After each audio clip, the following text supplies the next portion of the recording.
Hello दोस्तों, स्वागत है आपका अपने यूट्यूब चैनल नौकरी सेशन पर। उम्मीद करता हूं कि आप लोग स्वस्थ होंगे और अपनी पढ़ाई अच्छे से कर रहे होंगे। तो आज की हमारी वीडियो काफ़ी इंपॉर्टेंट रहने वाली है। आज हम बात करने वाले हैं CISF head constable ministerial recruitment की।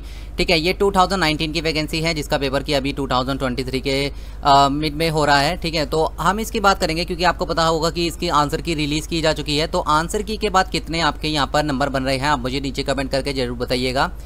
आंसर की के बाद क्या एक्सपेक्टेड कट ऑफ रह सकती है, इसी के बारे में आज हम यहाँ पर डिस्कस करेंगे। साथ ही साथ हम बात करेंगे कि टाइपिंग के लिए आपके पास कितना समय बचा है, यानी कि आपकी आंसर की आने के बाद जो है यहाँ पर टाइपिंग कितने समय बाद हो सकती है और आपका क्या सेफ स्कोर रह सकता है, यहाँ पर नॉर्मेशन आपका होगा या नहीं होगा, इस बारे में भी आज हम जो है बात करने वाले हैं। और आपके जितने भी यहाँ पर डाउट बन रहे होंगे उनको आज हम सभी को यहाँ पर क्लियर करने वाले हैं। ठीक है, 3 से 4 डाउट जो है यहाँ पर बनते हैं बच्चों के, तो आज उन्हें जो है हम यहाँ पर क्लियर करेंगे। तो चलिए शुरू करते हैं। शुरू करने से पहले अगर आपने अभी तक चैनल को सब्सक्राइब नहीं करा है तो आप चैनल को सब्सक्राइब कर दीजिए और जो साइड में बेल का आइकन आ रहा है इसे प्रेस कर दीजिए ताकि आने वाली वीडियो का नोटिफिकेशन आपको सबसे पहले मिले। तो अगर हम यहाँ पर रिटर्न एग्ज़ाम की बात करते हैं तो रिटर्न एग्ज़ाम आपके 3 जो है शिफ्ट में हुए थे।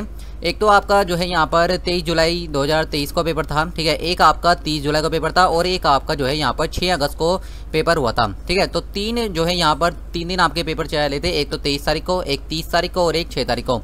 तो इनमें से कौन सी हार्ड शिफ्ट रही थी, कौन सी ईजी शिफ्ट रही थी, ये अभी हम आगे बात करेंगे। और किस शिफ्ट में कितना नॉर्मेशन मिल सकता है ये भी अभी हम आगे बात करेंगे।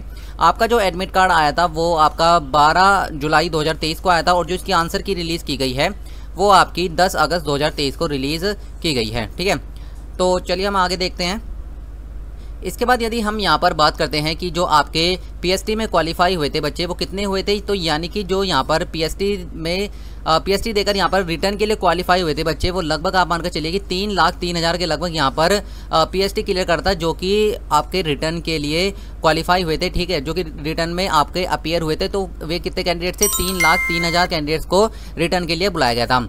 तो अगर हम यहाँ पर अटेंडेंस की बात करते हैं कि जो है यहाँ पर कितनी अटेंडेंस रही होगी, तो अगर हम मानकर चलें क्योंकि 50 to 55% ही यहाँ पर आपकी हर बार अटेंडेंस रहती है जैसे कि पिछला डाटा देखा गया है, तो इसके अकॉर्डिंग अगर हम यहाँ पर देखकर चलते हैं तो लगभग आप मानकर चलिए कि 1,66,650। ठीक है, 55 के अराउंड ले रहा हूँ मैं, ज़्यादा से ज़्यादा बच्चे लेने की कोशिश कर रहा हूँ कि अगर 55% ने भी यहाँ पर अपना जो है रिटर्न का एग्ज़ाम दिया था तो लगभग 1,66,650 बच्चे जो है यहाँ पर रिटर्न में अपीयर हुए थे। ठीक है, अगर हम इसके अकॉर्डिंग यहाँ पर हमारी वैकेंसी कितनी है, आपको पता होगा कि वैकेंसी है हमारे पास 429 के लगभग।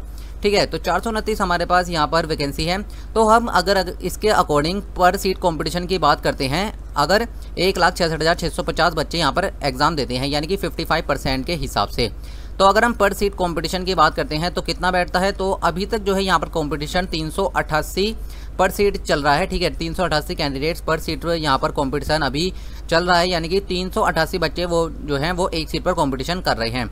इसके बाद यदि हम यहाँ पर टाइपिंग की बात करें, क्योंकि अब आपकी जो है यहाँ पर टाइपिंग होने वाली है, तो आपकी पोस्ट कितनी है 429 और टाइपिंग के लिए कितने बच्चों को बुलाया जाएगा, तो जो पिछला डाटा देखा गया था उसके अकॉर्डिंग अगर मैं आपको बताऊं तो 10 गुना के लगभग जो है यहाँ पर कैंडिडेट्स को बुलाया जा सकता है। तो लगभग आप मानकर चल सकते हैं कि 4,290 बच्चे जो है यहाँ पर टाइपिंग में अपीयर होंगे, इससे कम भी हो सकते हैं। ठीक है, ये मैं आपको एक एक्यूरेट डाटा नहीं बता सकता, लेकिन आप मानकर चलिए कि 10 गुना के लगभग बच्चे यहाँ पर टाइपिंग में अपीयर होंगे, यानी कि इतने कैंडिडेट्स यहाँ पर बुलाए जाएंगे, यानी कि 4,290 बच्चे जो है टाइपिंग दे रहे होंगे। तो इसके अकॉर्डिंग यदि हम यहाँ पर कंपटीशन की बात करते हैं तो 10 कैंडिडेट्स जो हैं यहाँ पर सीट पर कंपटीशन कर रहे होंगे, तो आप देख सकते हैं सीधे 388 बच्चों से यहाँ पर कंपटीशन कितना पहुँच गया है, 10 बच्चे पर सीट यहाँ पर कंपटीशन आपका रह गया है। ठीक है, तो कंपटीशन यहाँ पर काफ़ी ज़्यादा है, इसी के अकॉर्डिंग ही यहाँ पर आपकी कट ऑफ बन रही होगी। इसके बाद यदि हम आगे बात करते हैं, इसके बाद यदि हम यहाँ पर कट ऑफ की बात करते हैं कि आपकी क्या कट ऑफ रह सकती है, तो जो मैं आपको अभी कट ऑफ बताऊंगा ये मैं आपको टाइपिंग की कट ऑफ बताऊंगा। ठीक है, फाइनल कट ऑफ अभी मैं आपको नहीं बताऊंगा, जैसे ही इसका टाइपिंग का रिजल्ट आ जाएगा इसके बाद जो है हम एक वीडियो और बनाएंगे इसकी फाइनल कट ऑफ से रिलेटेड कि आपकी फाइनल कट ऑफ कितनी रह सकती है। तो आप चैनल के साथ जरूर जुड़ कर रहिएगा। ठीक है, अगर हम यहाँ पर बात करें कि आपकी जो अटेंडेंस रही होगी वो 50 to 55% रही होगी, जैसा कि मैंने आपको बताया, यानी कि लगभग आप मानकर चलिए कि 1,66,000 के लगभग यहाँ पर कैंडिडेट्स ने जो है यहाँ पर रिटर्न दिया होगा। तो इसके अकॉर्डिंग ही हम यहाँ पर देखेंगे तो आप देख सकते हैं कि लगभग 2.5% बच्चे जो है यहाँ पर रह जाते हैं लास्ट में जब आपकी टाइपिंग हो रही होगी। ठीक है, यानी कि 4,290 बच्चे जो मैंने आपको बताया ऊपर कि 4,290 बच्चे टाइपिंग दे रहे होंगे, तो ये कितना परसेंट है इसका, तो 2.5% जो है यहाँ पर बच्चे रह गए हैं। ठीक है, मतलब जो टाइपिंग के लिए बुलाए जाएंगे। तो हम अगर हम इसके अकॉर्डिंग यहाँ पर जनरल की कट ऑफ की बात करते हैं तो ये सिर्फ मैं आपको टाइपिंग के हिसाब से बताऊंगा। तो अगर आपके आंसर की में 75 के अराउंड बन रहे हैं, ठीक है, तो आप जो है यहाँ पर टाइपिंग के लिए बिल्कुल सेफ हैं, तो आपको टाइपिंग के लिए बुलाया जाएगा। ठीक है, आप इसमें +2 -2 करके चलिएगा। ये जो मैं आपको डाटा बता रहा हूँ ये पूरे एनालिसिस के बाद ही बता रहा हूँ। अगर आपको इस कट ऑफ से थोड़ी भी यहाँ पर परेशानी है तो आप मुझे नीचे कमेंट करके कह सकते हैं कि आपको ये परेशानी या आपके अकॉर्डिंग इतनी कट ऑफ जा सकती है। आपके अकॉर्डिंग कितनी कट ऑफ जाएगी ये आप मुझे नीचे कमेंट में जरूर बताइएगा।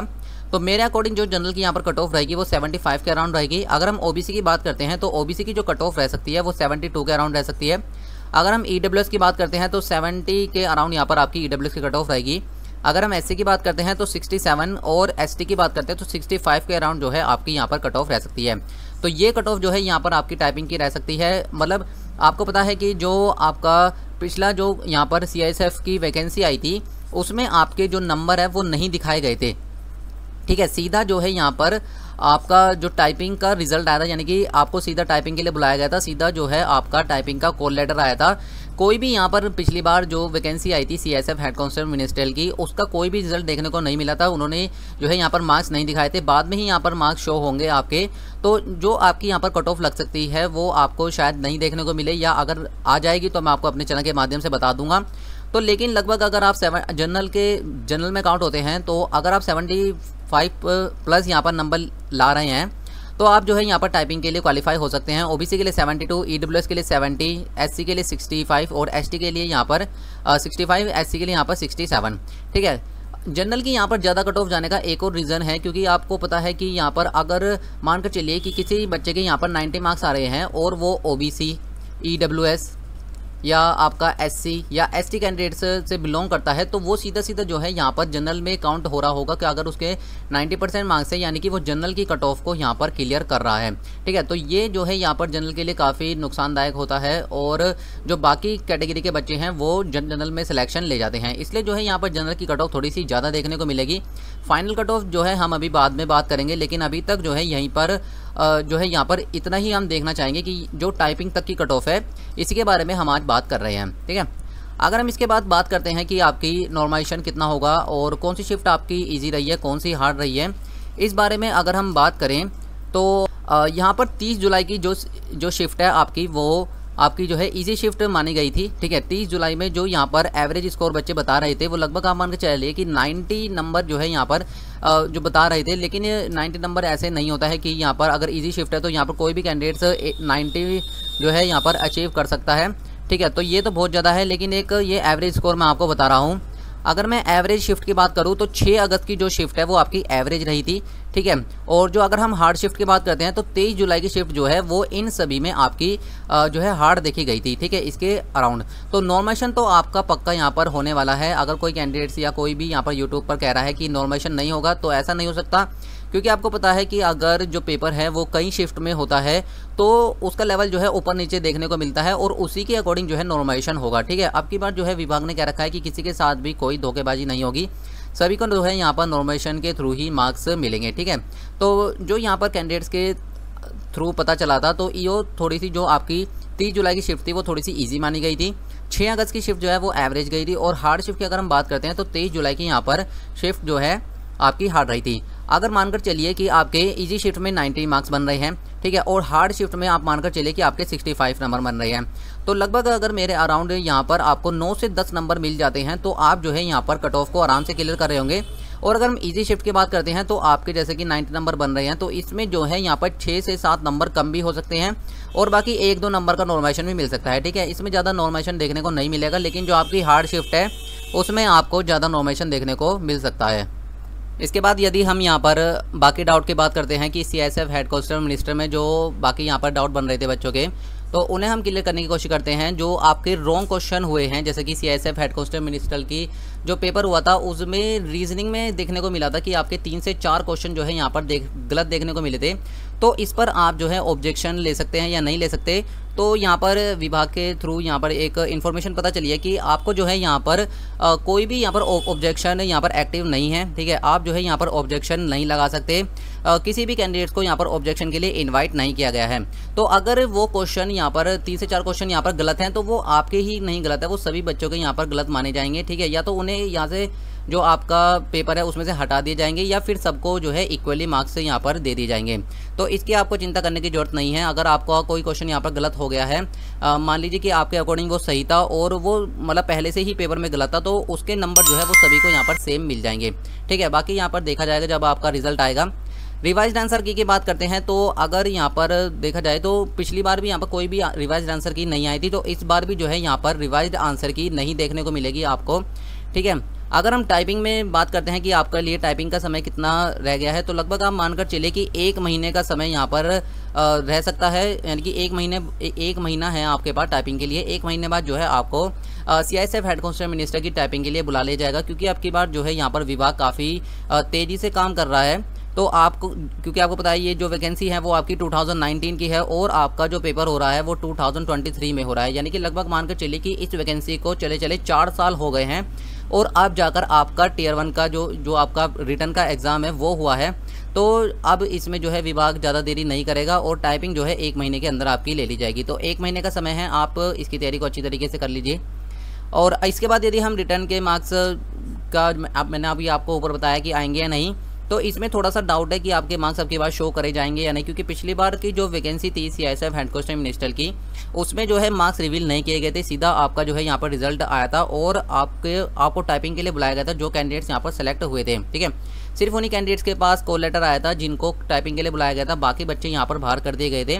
तो आपकी बार भी ऐसा ही देखने को मिल सकता है कि आपका जो है यहाँ पर रिटर्न के मार्क्स ना देकर सीधा आपको जो है टाइपिंग के लिए आपके पास या तो मेल आ जाए या फिर आपको जो है यहाँ पर जो भी आपकी ऑनलाइन साइट है वहाँ पर अपलोड कर दिया जाएगा कि आपको जो है टाइपिंग के लिए आना है या नहीं, ठीक है। टाइपिंग किस तरह से होगी, तो टाइपिंग की अगर हम बात करें पिछली बार के पेपर की, जो आप पिछला पेपर हुआ था उसमें जो है यहाँ पर ऑफलाइन जो है आपकी यहाँ पर टाइपिंग हुई थी। ऑफलाइन टाइपिंग का मतलब है यानी कि आपको एक पेपर दे दिया गया था और आपको जो है यहाँ पर MS वर्ड पर आपसे टाइपिंग कराई गई थी, ठीक है। एक पेपर उस पर दे दिया गया था, उसमें काफ़ी सारी लाइन लिखी होती है और आपको वो जो है MS वर्ड पर टाइप करनी होती है। लेकिन अब जो है यहाँ पर काफ़ी डिजिटल जो है अब एग्ज़ाम लिए जाते हैं और उसमें जो है ऊपर एक लाइन चलती रहती है और उसी के नीचे ही आपको टाइपिंग करनी होती है। तो इस तरह से भी आपकी टाइपिंग हो सकती है, ऑफलाइन टाइपिंग ना देकर आपकी ऑनलाइन टाइपिंग अब की बार हो सकती है, ठीक है। तो अगर आपकी हमारी वीडियो जो है अभी यहीं तक ही थी। अगर आपको अब भी कोई डाउट रह गया हो तो आप मुझे नीचे कमेंट करके कह सकते हैं। बाकी हमने आज सभी चीज़ें इसमें देख ली हैं, नॉर्मेशन देख लिया अपना और कट ऑफ वगैरह मैंने आपको बता दी। अगर आपको ये वीडियो पसंद आई हो तो आप इसे ज़रूर लाइक करें, अपने दोस्तों के साथ भी शेयर करें और अगर आपने अभी तक चैनल को सब्सक्राइब नहीं कराया तो आप चैनल को सब्सक्राइब करके साइड का बेल का आइकन जरूर दबाइएगा। तो मिलते हैं नेक्स्ट टॉपिक के साथ नेक्स्ट वीडियो में, तब तक के लिए गुड लक।